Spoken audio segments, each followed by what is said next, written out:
another couple classes down and learned a lot. So even though I'm teaching, I'm always learning. Have you ever thought about what would happen if you need to do CPR on someone that you care about?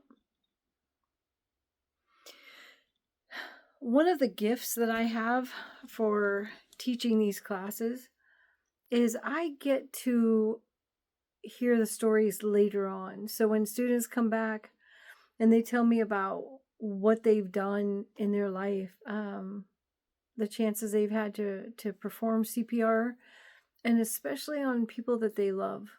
It I've been wanting to do this video and I've been emotional about it for many reasons. So most of my students know that I have also received CPR and I'm, obviously here, survived, and CPR is what helped bring me through. And I've been doing this almost 16 years now, and I absolutely love teaching. I call it superhero training because everybody who does this is my superhero.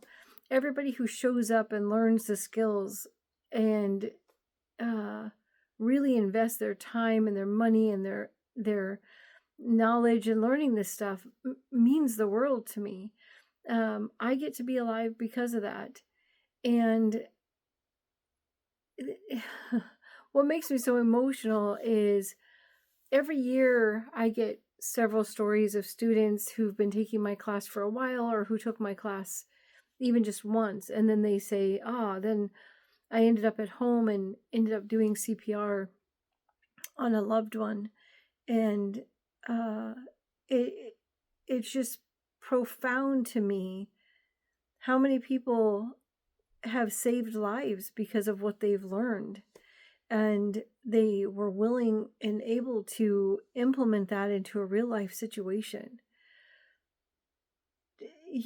The first one that hit me really strong was a coach, a gentleman who was retired, and he was in his 80s, and he just wanted to do basketball coaching, and that's all he cared about. I mean, just a cool guy.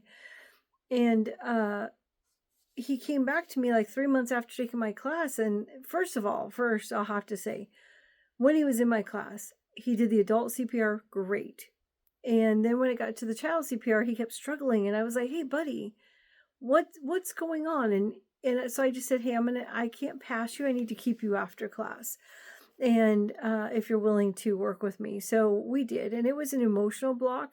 He really was struggling with the idea of pushing on a child's chest and thinking that because he was like 6'4" and 250 pounds that he was going to kill a child. And I was like, no, man, you're going to give them a fighting chance of survival. What we're doing is we're pushing on the chest to do the pumping, do the work for the heart, until hopefully the heart can do the work for itself again. Advanced care will take over, and whatever is possible will make this happen. And so we really truly spent a good 40 minutes after class, and it mostly getting through the mental break. Most teachers just say, hey, you don't pass, you come back, remediate, boom, you pass or you don't pass. Me, I'm a coach and a social worker. I've got a lot of engagement skills, a lot of coaching skills. And the other thing is I'm invested. I really want to see people succeed, not because I care if they have a card. I do care about that because it helps people maintain their careers and their education and stuff, and that's important. I'm invested because I want to be part of that chain of survival. I want to know that people have the skills and the confidence and the knowledge they need to make a difference. And so me and this gentleman, we stayed and we practiced and we went through the stuff intellectually and emotionally. And we had some really incredible breakthroughs when it was just he and I.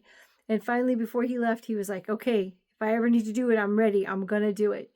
And then 3 months later, I see him walking toward me and I was like, oh, hey, buddy, what you doing? I thought maybe he lost his card and needed me to help him get a new one. And he just said, I need to talk to you. And I was like, oh gosh, what happened?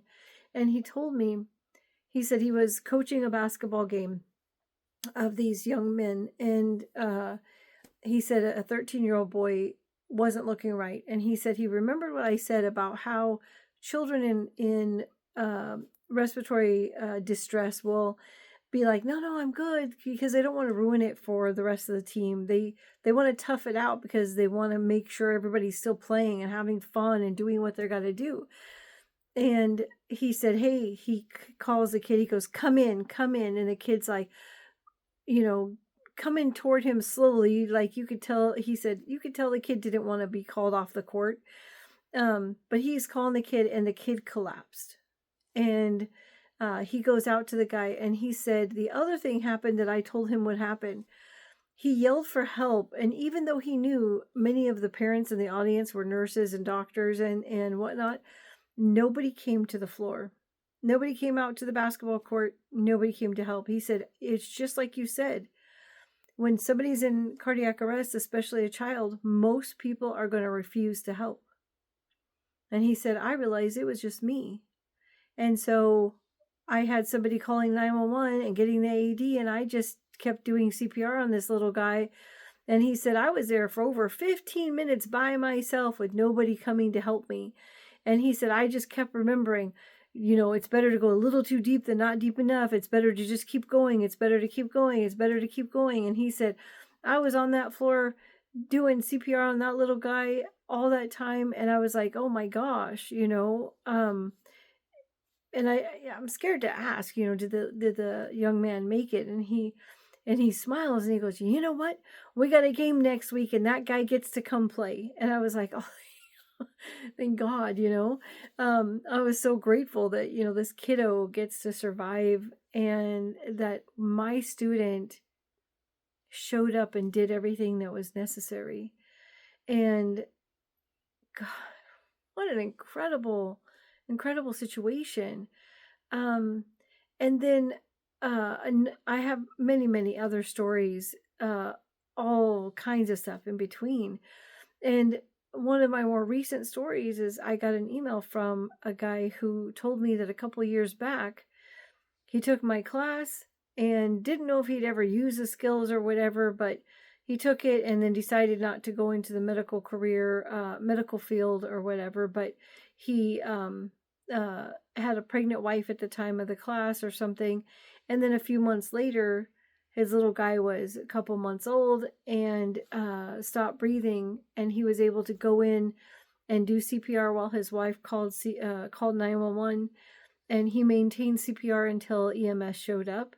And the hospital told him that if he hadn't done compressions all that time, that the little guy wouldn't be here. And he said now his son, I think he said, was 3 years old. And so 2 months old got CPR and is now 3 years old. When I read that email, I was so emotional. I couldn't even respond to the gentleman for probably 4 or 5 days, because every time I tried to respond, I just felt so grateful. I just wanted to cry. Think about a family that still gets to be intact because they learned that. They weren't expecting it. The little guy was healthy. People don't expect it. It's not like somebody goes, hey, listen, I got to run to the grocery store and then stop and get some gas.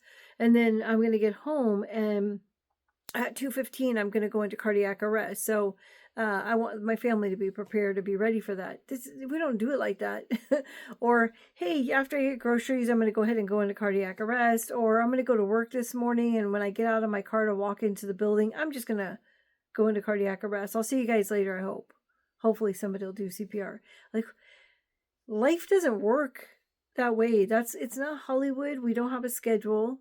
We don't get this information where it's like, yep, we're gonna show up and be all ready. We got the AED ready. We got everything ready.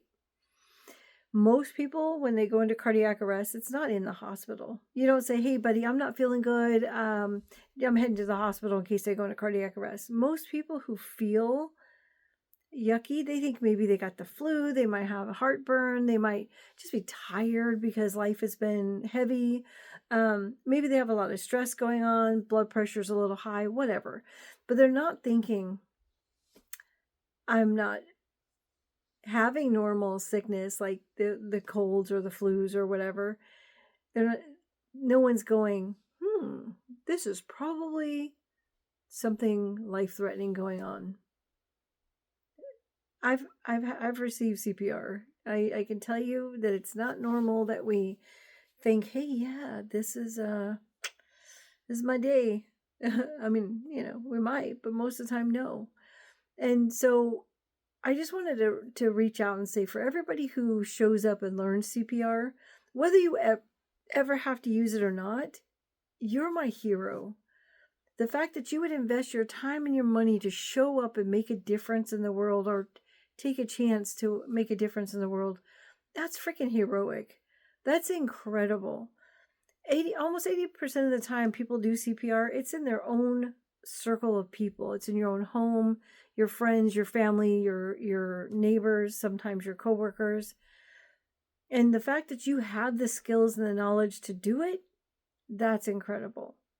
And for those people who are able to move through the emotional barriers that stop us from responding when we should, that's incredible. Sometimes people just have it. They just show up, they do the things. Other times we've got to do the work to work through the emotional stuff, create that emotional regulation, create the ability to respond in emergencies and move through trauma and crises. So please understand that we're all human, no matter how much education or knowledge you have, no matter how much your skills are just amazing, you're still going to show up as a human. And I have a lot of techniques I can help people through learning how to regulate emotions, learning how to practice things to get through that in order to respond. And I'll share those with you in different videos and stuff as we go on.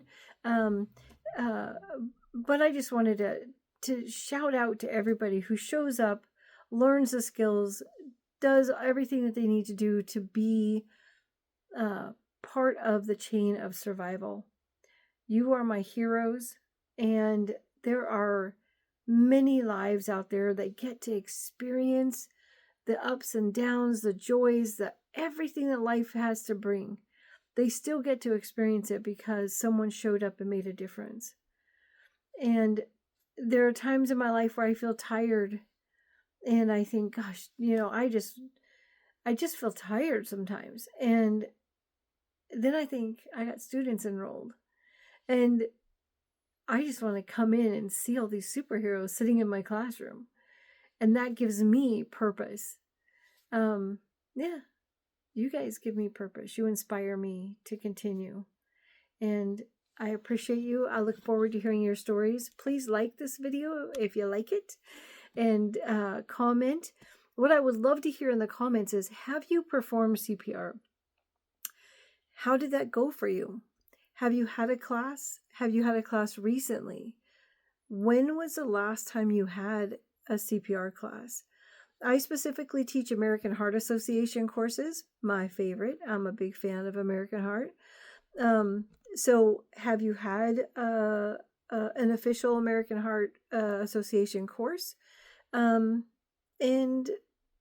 what would you like to learn? What can I tell you about CPR that maybe you didn't understand in a recent class? Ask me questions in the comments. Let's see how I can respond, if I can help you get answers to your questions.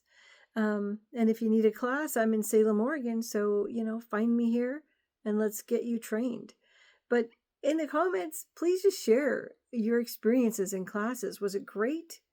Was it horrible? Was it boring? Was it tedious? Was it fun? Did you feel like you gained the skills and the confidence you needed? Have you taken my class? Let's chat. I definitely want to hear from you. And if you want more content like this, we're going to be talking about various topics of health and safety, including success, how to be successful in your careers. And I'll get into that. So I'm going to do series. So right now, my series I'm going to be focusing on is CPR. And then I'll go into other forms of what I do. All right. I'll talk to you guys soon.